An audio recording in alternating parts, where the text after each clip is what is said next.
नमस्कार, स्वागत है आपके अपने YouTube channel SGY science classes में और मैं हूं राममूर्ति।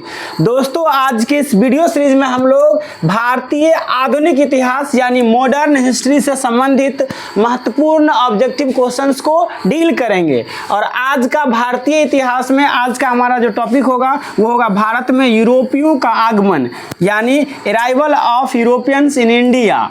तो चलिए बिना देरी के शुरू करते हैं अपनी इस पाठशाला को। तब तक के लिए आपसे एक छोटा सा रिक्वेस्ट है कि इस वीडियो को ज़्यादा से ज़्यादा लोगों तक शेयर कीजिए और अच्छा लगे तो इसे लाइक कीजिए और चैनल पर आप यदि नए हैं तो इसे सब्सक्राइब करके बेल आइकन को दबा दीजिए। चलिए शुरू करते हैं अपने इस पाठशाला को। और ये रहा आज का पहला क्वेश्चन। देखिए, ये प्रश्न कहता है कि अपनी बेसिक शासन की स्थापना निम्नलिखित में से सबसे पहले कहाँ हुई थी? दिल्ली में, बम्बई में, सूरत में या बंगाल में? मतलब उपनिवेशिक शासन की जो स्थापना भारत में वो सबसे पहले कहाँ हुआ था? क्या दिल्ली में हुआ था, बॉम्बे में हुआ था, सूरत में हुआ था या बंगाल में हुआ था? तो चलिए थोड़ा इसका डिस्कशन देखते हैं, उसके बाद आप लोग खुद बता देंगे इसका आंसर। तो देखिए यहाँ पर स्पष्ट दिया गया है कि औपनिवेशिक शासन सर्वप्रथम बंगाल में स्थापित किया गया था।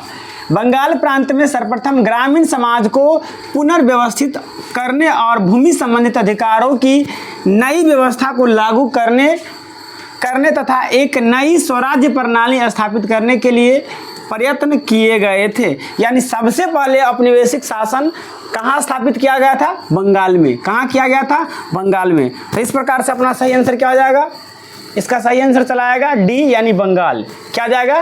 बंगाल आ जाएगा, बंगाल में। आगे की ओर चलते हैं और अगले प्रश्न को देखते हैं। देखिए, कह रहा है कि बंगाल का पहला अंग्रेजी कारखाना जो 1651 में खोला गया था नदी के तट पर स्थापित किया गया था। स्वर्ण रेखा, सोन, दामोदर या हुगली? तो आपको पता है कि बंगाल में जो प्रथम अंग्रेजी कारखाना जो 1651 में खोला गया था, ये बात भी याद रखने वाली बात है कि बंगाल में प्रथम अंग्रेजी कारखाना कब खोला गया? 1651 में। और ये हुगली नदी के तट पर खोला गया था। किस नदी के तट पर? हुगली नदी के तट पर। और ये प्रश्न RRB NTPC 23/7/2021 के फर्स्ट शिफ्ट स्टेज फर्स्ट में पूछा गया ये प्रश्न है। और इसका सही आंसर क्या हो जाएगा? हुगली नदी। देखिए यहाँ पर दिया गया है, कहता है कि बंगाल में अंग्रेजों को सर्वप्रथम व्यापारिक छूट वर्ष 1651 ईस्वी में प्राप्त हुई थी, जब बंगाल के सूबेदार शाह सूजा यानी शाहजहां का दूसरा बेटा था ने फरमान जारी कर कंपनी को 3000 रुपये वार्षिक कर के बदले बंगाल, बिहार व उड़ीसा में व्यापार करने का विशेषाधिकार प्रदान किया।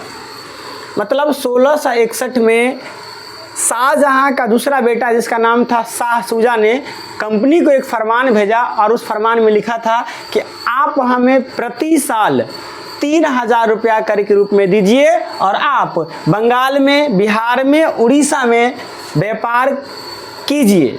कहता है कि शाह सूजा की अनुमति से बंगाल में पहला अंग्रेजी कारखाना कब खोला गया? 1651 ईस्वी में हुगली नदी के तट पर स्थापित किया गया था। और इसी शाह सूजा कौन था? तो शाह सूजा शाहजहां का दूसरा बेटा था। और इसी शाह सूजा की अनुमति से 1661 में बंगाल की हुगली नदी के तट पर पहला कारखाना खोला गया तथा अंग्रेज अधिकारी ब्रिजमैन को इस कारखाने आदि अर्थात फैक्ट्री का प्रधान नियुक्त किया गया। तो आपसे ये एक प्रश्न ये भी पूछा जा सकता है कि बंगाल में जो अंग्रेज ने पहला फैक्ट्री खोला था वो हुगली नदी के तट पर था और उसके प्रधान कौन थे? तो उनके प्रधान थे ब्रिजमैन। प्रधान कौन थे? ब्रिजमैन। जल्दी जल्दी सब आदमी कमेंट में बतलाएंगे कि प्रथम अंग्रेजी कारखाने का प्रधान कौन था? ब्रिजमैन। कौन था? ब्रिजमैन। चलिए आगे की ओर चलते हैं। यानी इस प्रकार से इसका सही आंसर क्या हो गया? हुगली नदी। आगे चलते हैं और अगला ये प्रश्न देखिए, कहता है कि भारत के पूर्वी तट पर स्थित इनमें से किस स्थान पर अंग्रेजों ने 1611 में अपना पहला कारखाना खोला था? क्या मद्रास में खोला था, क्या मछलीपट्टनम में खोला था, क्या तूतीकोरिन में खोला था, या यानम में खोला था? ये भी एनटीपीसी में पूछा गया प्रश्न है। तो इसका सही आंसर हो जाना चाहिए मछलीपट्टनम, मछलीपट्टनम में ये खोला गया था। अब देखिए शायद इसका डिस्कस क्या कहता है। तो वही बात है, यहाँ पर देखिए, यहाँ पर दिया गया है कि जो भारत के पूर्वी तट पर मछलीपट्टनम में 1611 ईस्वी में अंग्रेजों ने अपना पहला कारखाना खोला। उल्लेखनीय है कि भारत में आने वाली यूरोपीय शक्तियों में से सबसे पहला आगमन पुर्तगालियों का हुआ था। भारत में जितने भी यूरोपियंस आए उसमें सबसे पहले भारत में कौन आया था? पुर्तगाली। और आपको पता होगा सबसे पहला भारत में आने वाला पुर्तगाली है वास्को डी गामा। कौन है? Vasco D gamma. तो आप कमेंट बॉक्स में बताइएगा कि वास्को डी गामा भारत कब आए। चलिए, तो इसका सही आंसर क्या हो जाएगा? मछलीपट्टनम में। आगे की ओर चलते हैं और अपना अगला प्रश्न देखिए, कह रहा है कि भारत के लिए समुद्री मार्ग की खोज किसने की थी? वास्को डी गामा ने, इबन बतूता ने, क्रिस्टोफर कोलंबस ने, या ह्वेनसांग ने? तो आपको पता है भारत आने वाला सबसे पहला पुर्तगाली कौन था? वास्को डी गामा था। और वास्को डी गामा ने यूरोप से भारत तक के समुद्री मार्ग का खोज किया था। किसका खोज किया था? समुद्री मार्ग का। तो इसका सही आंसर क्या हो जाएगा? Vasco D gamma. यानी भारत के लिए यूरोप से भारत तक का समुद्री मार्ग का खोज किसने किया था? वास्को डी गामा ने किया था। और देखिए इसका डिस्कशन नीचे दिया गया है। देखिए आप देख सकते हैं यहाँ पर कि भारत के लिए समुद्री मार्ग की खोज वास्को डी गामा ने की, जो एक पुर्तगाली नाविक था। आपसे ये भी पूछा जा सकता है कि वास्को डी गामा क्या था? एक पुर्तगाली नाविक था। और वह अब्दुल मनीक नामक गुजराती पथ प्रदर्शक की सहायता से कालीकट की प्रसिद्ध बंदरगाह कटाबू नामक स्थान पर 17 मई 1498 को कब पहुंचा था? 17 मई 1498 को। आपसे ये भी प्रश्न पूछा जा सकता है कि वास्को डी गामा भारत कब पहुंचा? तो इसका सही आंसर हो जाएगा 17 मई 1498 को पहुंचा। यहाँ के स्थानीय शासक जिसकी पैतृक उपाधि जेमोरिन था। क्या था? जेमोरिन था। उस समय में कालीकट का जो शासक था वो जेमोरिन था, ने उसका स्वागत किया। और जब वास्को डी गामा 17 मई 1498 को भारत पहुंचा तो उस समय वहाँ का शासक कौन था? जेमोरिन था, जिन्होंने उसका क्या किया? भव्य स्वागत किया। आगे की ओर चलते हैं और इसका जवाब सवादी बताएंगे। कहेंगे कि भारत के लिए समुद्री मार्ग की पहली बार खोज डैश ने किया था? क्या पुर्तगालियों ने किया था, फ्रांसीसियों ने किया था, अंग्रेजों ने किया था, या डच ने किया था? तो आपको पता है कि भारत के लिए सबसे पहले समुद्री मार्ग का खोज कौन किया था? Vasco D gamma. कौन किया था? Vasco D gamma. अब आप बताएंगे वास्को डी गामा भारत कब आए? तो इसका सही जवाब हो जाएगा 17 मई 1498 को। कब आए वास्को डी गामा भारत? 17 मई 1498 को। और ये वास्को डी गामा कौन थे? ये पुर्तगाली थे। वास्को डी गामा कौन थे साथियों? पुर्तगाली थे। इस प्रकार से अपना राइट आंसर हो जाएगा पुर्तगालियों ने। यानी भारत के लिए सबसे पहले समुद्री मार्ग का खोज किसने किया था? पुर्तगालियों ने किया था। और पुर्तगालियों में किसने किया? वास्को डी गामा ने। किसने किया? वास्को डी गामा ने। यानी इसका सही आंसर ए हो जाएगा। देखिए इसका डिस्कस यहाँ दिया गया है कि भारत के समुद्री मार्ग की पहली बार खोज पुर्तगाल निवासी वास्को डी गामा ने 20 मई 1998 को की थी। 20 मई 1498 को की थी। अमेरिका के समुद्री मार्ग का खोज किसने किया था? कोलंबस ने। यहाँ पर एक और एक्स्ट्रा डिटेल्स दे दिया गया है कि अमेरिका के समुद्री मार्ग का खोज किसने किया था? तो कोलंबस ने किया था। और कोलंबस अमेरिका कब पहुँचा? 1492 में। कोलंबस अमेरिका कब पहुँचा? 1492 में। आगे की ओर चलते हैं साथियों और देखिए कहता है कि गोवा को पुर्तगाल से स्वतंत्रता किस वर्ष प्राप्त हुई? क्या 1960 में हुई, 1963 में हुई, 1961 में हुई या 1962 में हुई? और ये प्रश्न आरआरबी एनटीपीसी 31/7/2021 को फर्स्ट शिफ्ट के स्टेज फर्स्ट में पूछा गया ये प्रश्न है।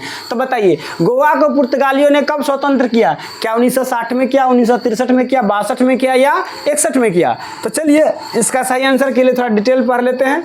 और यहाँ पर आप देख सकते हैं कि जो 15 अगस्त 1955 को गोवा को पुर्तगाली शासक ने मुक्त करने के लिए 3000 सत्याग्रहियों ने अहिंसक आंदोलन शुरू किया तथा जनता के जन समर्थन जनमत संग्रह की मांग की, परंतु पुर्तगाली सेनाओं ने निहत्थे जनता पर गोली चलाकर भारत सरकार को हस्तक्षेप करने के लिए विवश किया। परिणाम स्वरूप भारतीय सेना ने गोवा में ऑपरेशन विजय, याद रखेंगे किस ऑपरेशन के तहत गोवा को पुर्तगालियों से स्वतंत्र किया गया? तो उसका नाम था ऑपरेशन विजय, चलाकर 19 दिसंबर 1961 को, कब गोवा को कब आज़ाद किया गया? 19 दिसंबर 1961 को पुर्तगालियों से गोवा, दमन, दीप मुक्त करा लिया गया। केवल गोवा ही नहीं बल्कि उस तिथि को गोवा के साथ साथ दमन और द्वीप ये तीनों स्थान पुर्तगालियों के चंगुल से छुड़ाया गया था तथा इन तीनों को सम्मिलित करके केंद्र शासित प्रदेश बनाया गया। 30 मई 1987 को गोवा भारत का 25वां प्रांत बना। यानी इस प्रकार से गोवा को कब आज़ादी मिली? 1961 में। गोवा को पुर्तगालियों से कब आज़ादी मिली? 1961 में। क्या आ जाएगा साथियों? गोवा को भारत से पुर्तगालियों से कब आज़ादी मिली? 1961 में। और किस ऑपरेशन के तहत? याद रखेंगे ऑपरेशन विजय। क्या याद रखेंगे? ऑपरेशन विजय के तहत गोवा को आज़ाद कराया गया। इस बात को याद रखेंगे, यानी अपना सही आंसर क्या हो जाएगा? सी इज द राइट आंसर। आगे की ओर चलते हैं। देखिए अगला प्रश्न देखिए, कहता है कि पुर्तगालियों द्वारा गोवा पर कब्जा कब किया गया? 1905 ईस्वी में, 1590 ईस्वी में, 1510 ईस्वी में या 1450 ईस्वी में? बताइए। ये आरआरबी ग्रुप डी 2018 में पूछा गया और फिर एनटीपीसी 2021 में पूछा गया। ये अपने आप में बहुत इंपॉर्टेंट प्रश्न हो जाता है। आप बताएंगे कि पुर्तगालियों द्वारा गोवा को कब कब्जा किया गया। तो देखिए थोड़ा इसका डिस्कशन हम पढ़ लेते हैं। कहता है कि भारत में पुर्तगालियों द्वारा गोवा पर कब्जा 1510 ईस्वी में किया गया था। पुर्तगाली वायसराय अल्फोंसो द अल्बुकर्क ने 1510 में बीजापुर के सुल्तान यूसुफ आदिल शाह को हराकर गोवा को अपने कब्जे में किया था। यानी गोवा को जिस समय गोवा को हड़पा गया तो उस समय वायसराय कौन था? तो कहेंगे अल्फोंसो द अल्बुकर्क। कौन था? Alfonso de Albuquerque. अब गोवा पर कब कब्जा किया पुर्तगाली ने? तो 1510 में। कब कब्जा किया? 1510 में। यानी ऑप्शन के हिसाब से यहाँ पर देखेंगे तो सी ऑप्शन हो जाता है 1510। क्या हो जाता है? 1510 में गोवा पर पुर्तगालियों ने कब आक्रमण किया? 1510 में। आगे की ओर चलते हैं जी। अगला प्रश्न देखिए, कहता है कि इनमें से कौन सा खोजकर्ता भारत आना चाहता था किंतु इसके बजाय अमेरिका के तट पर पहुंच गया? क्या चंगेज खां था, वास्को डी गामा था, क्या वो क्रिस्टोफर कोलंबस था और या सिकंदर था? तो भारत का खोज की चाहत रखने वाला वो खोजकर्ता कोलंबस थे, जो कहाँ चले गए थे? अमेरिका के तट पर चले गए थे। यानी यहाँ क्या हो जाएगा? सी हो जाएगा। लेकिन आपसे पूछे भारत का खोज किसने किया? तो वास्को डी गामा ने। कब किया? 1498 में। ये कहाँ के थे? ये पुर्तगाल के थे। तो कौन खोजकर्ता? यानी क्रिस्टोफर कोलंबस जो चाहते, वो भारत का खोज करना चाहते थे, लेकिन वो भटक करके अमेरिका के तट पर चले गए थे। यहाँ पर आप देख सकते हैं कि क्रिस्टोफर कोलंबस स्पेन के नाविक थे। कहाँ के नाविक थे? स्पेन के नाविक थे, जिसने भारत की समुद्री मार्ग खोजने के बजाय अटलांटिक महाद्वीप में भ्रमित होकर अमेरिका की तरफ पहुँच गए। कोलंबस को लगा कि अमेरिका ही भारत है, इस कारण से वहाँ के मूल निवासियों को रेड इंडियन के नाम से जाना जाता है ना। और चूँकि कोलंबस चाहता था कि वो भारत पहुँचे, लेकिन वो क्या हुआ, अटलांटिक महासागर में भटक गया और भटक के कहाँ पहुँच गया? अमेरिका पहुँच गया। इसलिए अभी भी अमेरिका के नागरिक को क्या कहा जाता है? Red Indian. क्या कहा जाता है? रेड इंडियन कहा जाता है। आगे की ओर चलते हैं और इस प्रश्न को देखिए। कह रहा है कि ईस्ट इंडिया कंपनी ने भारत के किस शहर को अपना पहला व्यापारिक केंद्र बनाया था? ये प्रश्न तो शायद रिपीट नहीं, वो हाँ, ईस्ट इंडिया कंपनी क्या अहमदाबाद है, मुंबई है, सूरत है या दिल्ली है? ईस्ट इंडिया कंपनी ने भारत के किस शहर को अपना व्यापारिक केंद्र बनाया था? तो इसमें जो सही आंसर आ जाएगा वो सूरत आने वाला है, यानी D is the right answer. आप यहाँ देख सकते हैं 31 दिसंबर 1600 ईस्वी को इंग्लैंड के महारानी एलिजाबेथ प्रथम ने कंपनी को 15 वर्षों के लिए पूर्वी देशों के साथ व्यापार करने का एक अधिकार प्राप्त किया। भारत में व्यापारिक फैक्ट्री स्थापित करने का प्रथम प्रयास कैप्टन हकिंस के आगमन से हुआ था। यानी सबसे पहला फैक्ट्री कहाँ खोला गया था? सूरत में खोला गया था। आगे की ओर चलते हैं और यहाँ देखिए, कहता है डैश में इंग्लैंड की रानी को भारत की महारानी घोषित कर दिया गया था। वो 1787 था या 1787 था या 1876 था, 1877 था या 1867 था। इसके लिए थोड़ा हम लोग डिस्कस देख लेते हैं। देखिए यहाँ दिया गया है स्पष्ट कि 1877 को इंग्लैंड की रानी को भारत की महारानी घोषित कर दी गई। इनका पूरा नाम था महारानी विक्टोरिया। उसका नाम पूरा क्या था? महारानी विक्टोरिया। और जो इंग्लैंड की रानी थी उसे भारत की महारानी घोषित कर दिया गया। कब? 1877 में। इन्हीं के नाम पर भारत के कोलकाता में विक्टोरिया मेमोरियम भवन का निर्माण किया गया था। और इन्हीं महारानी विक्टोरिया के नाम पर कोलकाता में कौन सा भवन का निर्माण किया गया? Victoria memorial. कौन सा भवन का निर्माण किया गया? विक्टोरिया मेमोरियल का निर्माण किया गया। यानी यहाँ पर जो सही आंसर होने वाला है वो सी होने वाला है सही आंसर। आगे की ओर चलते हैं और देख सकते हैं आप, कहता है कि डैश के प्रारंभिक तौर पर ईस्ट इंडीज़ के साथ व्यापार करने के लिए संगठित किया गया था, लेकिन अंत में यह मुख्य रूप से भारतीय उपमहाद्वीप और चीन के साथ व्यापार तक ही सीमित हो गया। क्या वो इंग्लिश इंडिया कंपनी था? क्या वो लंदन इंडिया कंपनी था? क्या वो ईस्ट इंडिया कंपनी था या ब्रिटिश इंडिया कंपनी था? तो वो था ईस्ट इंडिया कंपनी। वो कौन था? ईस्ट इंडिया कंपनी को पूरे ईस्ट इंडीज़ में पूरे पूर्वी क्षेत्र में मतलब व्यापार करने का एक अधिकार दिया गया था महारानी विक्टोरियम के द्वारा 15 सालों के लिए। लेकिन वो सिर्फ और सिर्फ भारत और चीन के उपमहाद्वीप तक ही सीमित होकर रह गया था। इसका सही आंसर क्या होने वाला है? सी हो जाएगा इसका सही आंसर। यहाँ आप देख सकते हैं कि ईस्ट इंडिया कंपनी को प्रारंभिक तौर पर ईस्ट इंडीज़ के साथ व्यापार करने के लिए गठित किया गया था। कंपनी के प्रबंध के लिए एक समिति की व्यवस्था की गई थी। इसमें एक निर्देशक, एक उपनिर्देश और 24 सदस्य होते थे। आगे की ओर चलते हैं और यहाँ आप देख सकते हैं, कहता है कि जब फ्रांसीसी नेतृत्व में फ्रांस ने डैश पर कब्जा कर लिया था तब पहला कर्नाटक युद्ध लड़ा गया था।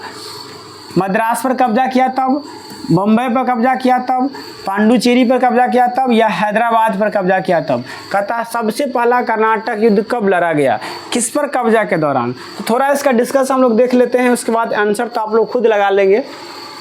देखिए यहाँ कहा गया है कि कर्नाटक के प्रथम युद्ध जो 1746 से 1748 ईस्वी के बीच चला था, ऑस्ट्रिया के उत्तराधिकार युद्ध जो 1740 में हुआ था का विस्तार था। कैप्टन वारनेट के नेतृत्व में अंग्रेजी सेना ने कुछ फ्रांसीसी जलपोत पकड़ लिए जो युद्ध के तत्कालीन कारण बना। कौन? कैप्टन वारनेट। कैप्टन वारनेट ने क्या किया था कि वो फ्रांसीसी जलपोत पकड़ लिया और जिसके कारण क्या हुआ, अंग्रेज और फ्रांसीसियों में युद्ध हुआ। इसके परिणाम स्वरूप मॉरिशस के फ्रांसीसी गवर्नर लॉ बुडोनो ने मद्रास पर अधिकार कर लिया। प्रथम कर्नाटक युद्ध कैबिनेट पैराडाइज की फ्रांसीसी सेना तथा महफूज खां के नेतृत्व वाली नवाब की सेना के मध्य लड़ी गई थी। किसके मध्य? प्रथम जो कर्नाटक युद्ध है वो किसके बीच लड़ी गई? एक तो फ्रांसीसी सेना, किसके फ्रांसीसी सेना? तो कैप्टन पैराडाइज की फ्रांसीसी सेना तथा महफूज के नेतृत्व में नवाब सेना के मध्य लड़ा गया था। कहता है कि फ्रांसीसियों ने नवाब के सेना को सेंट थॉमे नामक स्थान पर पराजित किया। इस युद्ध की समाप्ति यूरोप में एक्स-ला-शापेल की संधि, यानी जो एक्स-ला-शापेल की संधि कब हुई थी? 1748 ईस्वी में के साथ हुई, क्योंकि इस संधि के कारण ऑस्ट्रिया के उत्तराधिकार का युद्ध भी समाप्त हो गया। इस संधि से अंग्रेजों को मद्रास पुनः वापस मिल गया। तो क्या हो जाएगा ये? मद्रास। क्या हो जाएगा? मद्रास, यानी ए इज द राइट आंसर। यानी यहाँ पर क्या हो जाएगा? डैश पर कब्जा, यानी मद्रास पर कब्जा ना। चलिए आगे की ओर चलते हैं और आप देख सकते हैं यहाँ पर कि ईस्ट इंडिया कंपनी की स्थापना के समय भारत का शासक कौन था? क्या औरंगजेब था, शाहजहां था, अकबर था, या औरंगजेब था, जहांगीर था, अकबर था या शाहजहां था? आप कमेंट करके बतलाएंगे कौन मुस्लिम शासक था उस टाइम में। लेकिन आप यहाँ देख सकते हैं कि जो अंग्रेज ने पूर्व में अपनी व्यापारिक गतिविधियों के लिए ब्रिटिश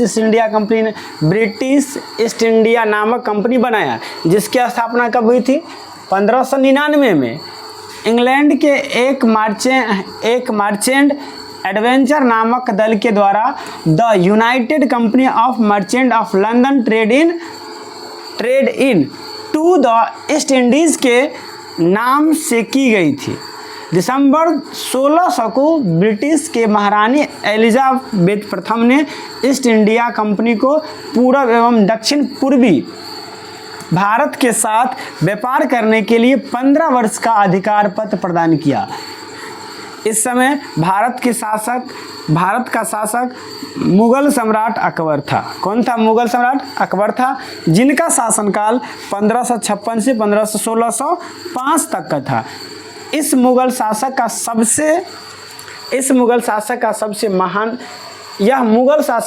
सबसे महान शासक था।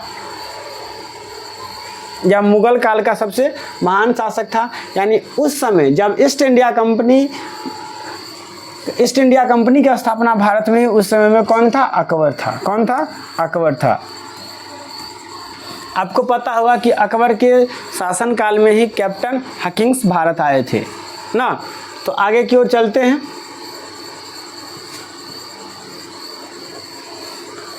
यहाँ देखिए, कहता है कि भारत में फोर्ट विलियम डैश नदी के किनारे स्थापित है। यमुना नदी, गोदावरी नदी, हुगली नदी या चिनाब नदी? तो इसका सही आंसर हो जाएगा हुगली नदी। आपको पता है ये पोर्ट विलियम किस शहर में है? कोलकाता में है। कहाँ ये? कोलकाता में है, जो बंगाल की राजधानी हुआ करता था। और अभी भी कलकत्ता है पश्चिम बंगाल की राजधानी। तो यहाँ से क्या आ जाएगा, B is the right answer. Bharat में पोर्ट विलियम कोलकाता के हुगली नदी के किनारे पर बना हुआ एक किला है। इस किले का निर्माण कब हुआ था, 1781 में हुआ था। इसके प्रथम प्रेसिडेंट चार्ल्स आयर कौन थे, चार्ल्स आयर थे।